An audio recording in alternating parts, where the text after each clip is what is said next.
ഇന്നൊരു Nutella bread ടോസ്റ്റിൻ്റെ recipe നോക്കിയാലോ. പ്രത്യേകിച്ച് പണിയൊന്നുമില്ല കേട്ടോ.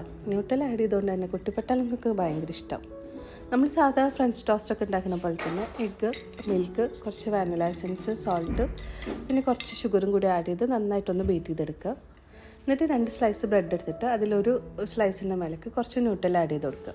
എന്നിട്ട് അത് അടുത്ത സ്ലൈസ് വെച്ചിട്ടൊന്ന് കവർ ചെയ്തെടുക്കുക. എന്നിട്ട് നമുക്ക് ഇഷ്ടമുള്ള ഷേപ്പിൽ കട്ട് ചെയ്തെടുക്കാം. ഏറ്റവും ഈസി ആയിട്ടുള്ളത് റൗണ്ട് ഷേപ്പിൽ കട്ട് ചെയ്യുകയാണ്.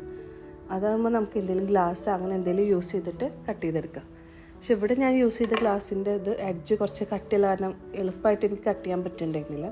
ഞാനത് കൊണ്ടൊരു കത്തി വെച്ചിട്ട് ഒക്കെ ഒന്ന് കട്ട് ചെയ്ത് ഷേപ്പാക്കി എടുത്തു. അങ്ങനെ തന്നെ നമുക്ക് ബാക്കിയുള്ള ബ്രെഡുകളൊക്കെ അങ്ങനെ ചെയ്തെടുക്കാം.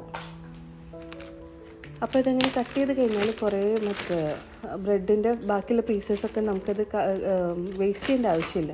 നമുക്കൊരു സിബ്ലോക്ക് കവറിലിട്ടിട്ട് നമുക്ക് ഫ്രീസറിൽ സ്റ്റോർ ചെയ്യാം. അപ്പോൾ നമുക്കത് വല്ല കട്ട്ലേറ്റ് അങ്ങനെ എന്തെങ്കിലുമൊക്കെ ഉണ്ടാക്കുമ്പോൾ ബ്രെഡ് ക്രംസിന് വേണ്ടിയിട്ട് അത് യൂസ് ചെയ്യാം. എന്നിട്ട് ഇനി ഓരോന്നായിട്ട് നമുക്കൊന്ന് ടോസ്റ്റ് ചെയ്തെടുക്കാം. ഒരു പാന് ചൂടാക്കിയിട്ട് അതിൽ കുറച്ച് ബട്ടർ സ്പ്രെഡ് ചെയ്ത് കൊടുക്കുക. ഫ്ലെയിം നന്നായി കുറച്ചിടും, അല്ലെങ്കിൽ ബ്രെഡ് ആയതുകൊണ്ട് പെട്ടെന്ന് കരിഞ്ഞു പോകും. ഇനി നമുക്കിത് ഓരോന്നായിട്ട് നമ്മൾ നേരത്തെ ഉണ്ടാക്കിയ എഗ് മിക്സിലൊന്ന് ഡിപ്പ് ചെയ്തിട്ട് ടോസ്റ്റ് ചെയ്തെടുക്കാം. ന്യൂട്ടെല്ല ആയതുകൊണ്ട് തന്നെ കുട്ടികൾക്കൊക്കെ ഭയങ്കര ഇഷ്ടമാണ് കേട്ടോ. ഉണ്ടാക്കാനാച്ചാൽ അത്ര പണിയില്ലല്ലോ, പെട്ടെന്ന് കഴിയുകയും ചെയ്യും.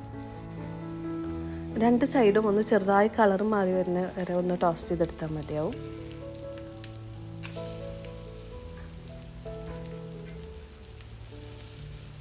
അധികം സമയമൊന്നും എടുക്കില്ല, ഒരു 1 മിനിറ്റ് ഒക്കെ എടുക്കുള്ളൂ. ഫ്ലെയിമിൻ്റെ കാര്യം എന്തായാലും ശ്രദ്ധിക്കണം കേട്ടോ. ബ്രെഡ് ആയതുകൊണ്ട് അല്ലെങ്കിൽ പെട്ടെന്ന് കരിഞ്ഞു പോകും നമ്മൾ ഫ്ലെയിം കൂട്ടി വെച്ചിട്ട് ചെയ്യുകയാണെങ്കിൽ. ലാസ്റ്റ് ഞാനിതാ കുറച്ച് ന്യൂട്ടെല്ല വെച്ചിട്ടൊന്ന് ഗാർണിഷ് ചെയ്തെടുക്കുന്നുണ്ട്. അതിൻ്റെ ആവശ്യമൊന്നുമില്ല കേട്ടോ. നിങ്ങൾക്ക് വേണമെങ്കിൽ അങ്ങനെ ചെയ്യാം. എന്തായാലും ഇപ്പോൾ ഒരു വഴിക്ക് പോവില്ല, കിടന്നോട്ടെ വിചാരിച്ച് ഞാനങ്ങനെ ചെയ്തോ. അപ്പോൾ ഇതാ കുട്ടിക്ക് പട്ടാളങ്ങളുടെ അറ്റാക്കിങ് ടൈമായി. അവർക്ക് നല്ല ഇഷ്ടമായി കേട്ടോ. ഇതങ്ങനെയാണ് ഇതിൻ്റെ ഉള്ളിലിരിക്കുക. അപ്പോൾ എല്ലാവരും ഒന്ന് ട്രൈ ചെയ്തോക്കെ.